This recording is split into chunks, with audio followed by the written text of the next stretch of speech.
thing of the concept of saying, if it bleeds, it leads. And so they're going to start out with, all the rapes and murders they can to get your attention because they want to run chills down your spine. And, of course, they're in the business of selling newspapers, or TV time or whatever. So they're gonna come up with the thing that's going to get people to listen. So they're going to tell you all the terrible things. Unfortunately, nice stories, good stories don't sell as well. But there are a lot of things that have been going on that are kind of bubbling underneath here. The first one is, since the financial crisis, is time. Time heals a lot of wounds in a lot of different areas. So think about this, an area I know near and dear to your heart and to Ryan's heart, and the housing market. In this country, we need about 800,000 housing units to be built every year just to keep up with population growth and demographics and family formation. Since 2008, we've been building about 500,000 a year. So we're way behind where we should be. Now, there are inventory places, a lot of overhang, places like Las Vegas and the entire state of Florida, and some other places. Phoenix, where there's a lot of inventory. But in a lot of places, witness Seattle, the inventory levels are pretty much under control. So prices are actually starting to rise. Mortgage money has never been cheaper. I mean, you'll never find anybody alive who can remember when mortgage money was this cheap. So you do have some issues of housing going to come back, and you're building. I mean, we just saw today that they started 800,000 more units of housing in the last month. I mean, on an annual rate of 800,000, it's pretty remarkable. Mm-hmm. This has come back, and if you watch the housing stocks, they took off in 2010, and they've just gone, like skyrockets ever since. So housing is coming back. It will eventually come back. We'll burn out the inventory, or we'll burn it down, or something. But we'll, what do they call it? They raise it. They raise it. Yes, raise it. Oh, by the way, you were talking about your teeth. Yeah. You know why we know that? Why we know that the toothbrush wasn't invented in Kentucky? No, Dennis. Because why? if it had been, it would have been a teeth brush. Anyway. For all of our Kentucky listeners out there. Yeah, Kentucky listeners. Yeah. All right. So the second thing is manufacturing. We've moved over the years into service-based economies, and where it's mortgages or investments or whatever, Starbucks, whatever. We're doing service stuff, and our manufacturing side has gone down. Now, the reason for that is we just simply became uncompetitive around the world. You had huge populations in the emerging world who would work for whom $2 a day was a king's ransom. These countries had no regulations. Witness what's going on in China. So it made sense for manufacturing companies to go over to these places to manufacture products cheaply and bring them back to the United States. Well, that has changed. There's a thing in economics called the Lewis point, and it's the point at which when you mobilize people off the farms into the cities, your production of food starts to decline.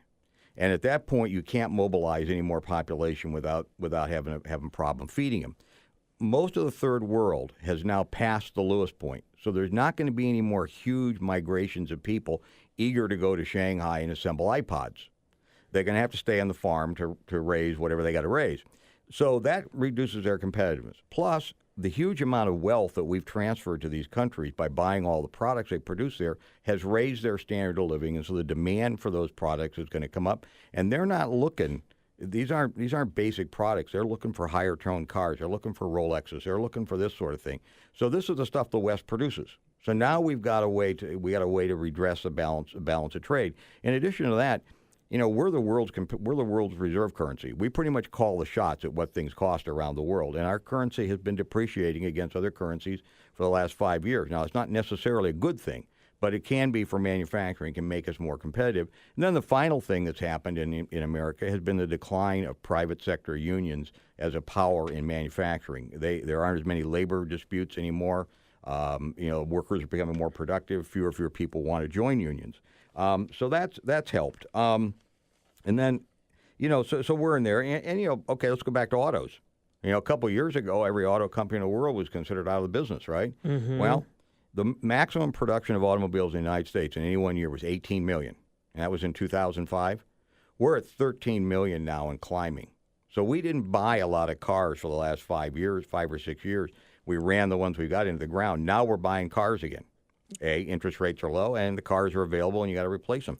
So, that's a lot of people working there. I mean, something like 14 million people in the United States work directly for the auto industry. What's really interesting about that point, though, so I've been looking for a car, and there are so few used cars on the market. Right. And so they almost did a good job of constraining the inventory, so you end up having to go buy a new car. Exactly right. And cars are cheap, and I mean it actually makes more economic sense to buy a new car at this point because of the warranties and because of the deals you can get from the auto 0% financing or whatever. Financing, and they give you the car and they put a blonde in the back, I guess, or whatever.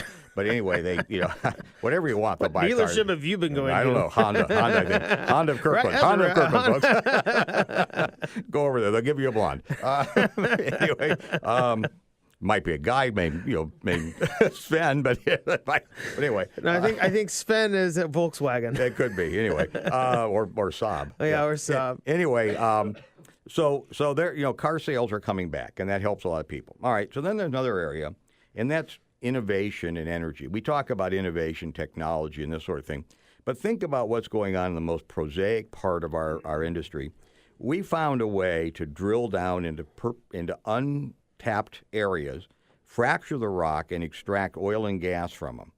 We are our production capacity is rising enormously.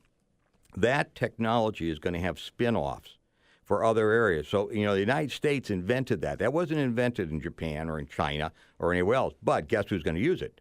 China, Japan, everybody else is using our technology, which means our oil service company is going to be working around the world to make this stuff work. And we know how to make it work. If you can find the water and you can find the sand and the other junk that goes in there, you got shale, you can fracture this stuff. Mm-hmm. So that's going to happen. And then we may, I don't believe it's going to happen, but we may at some point turn into an energy exporter. And if we start exporting energy to Japan and China and places like that, we could redress our balance of payments problem very quickly, and we could this would be a way to get us out of some of the economic problems we're in.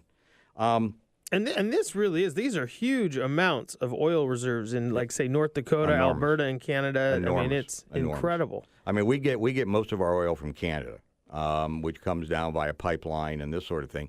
But this Bakken development up in North Dakota has the potential of producing 1 million barrels a day at some point. That's a lot. That's almost as much as we're importing per day from Canada. So it's a huge amount of oil. And there's other places. There's the Eagle Ford. There's the Barnett Shale. There's a whole bunch of. There's 5 or 6 other ones around. And the Canadians have several shale deposits they haven't even touched yet.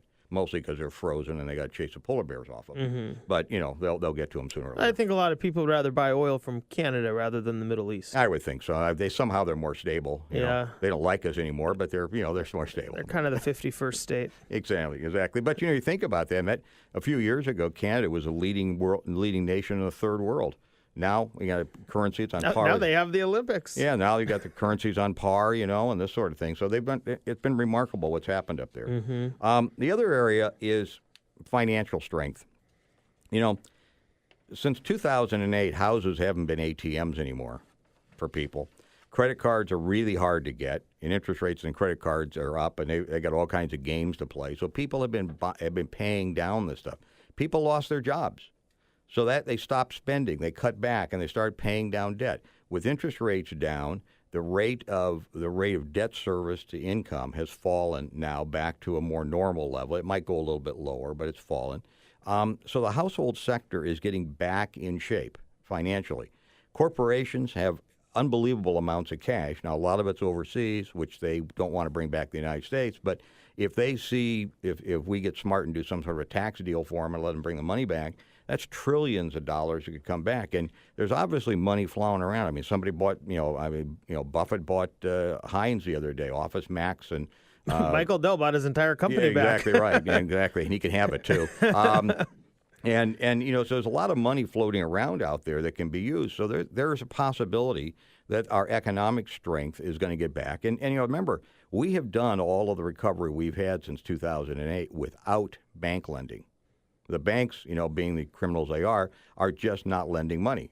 If they ever decide they got to lend money, I mean, you're going to put a turbo boost on this economy like you're not going to believe. Mm-hmm. So there are a lot of good things happening out there. You have to concentrate on them. You do have bad things going on, as we all know, but concentrate and try and find some good things that are going on. You feel a lot better. Sure. No, definitely good. Definitely interesting points to a lot of the aspects that go on. And these are things we go through and you interact with just about every day.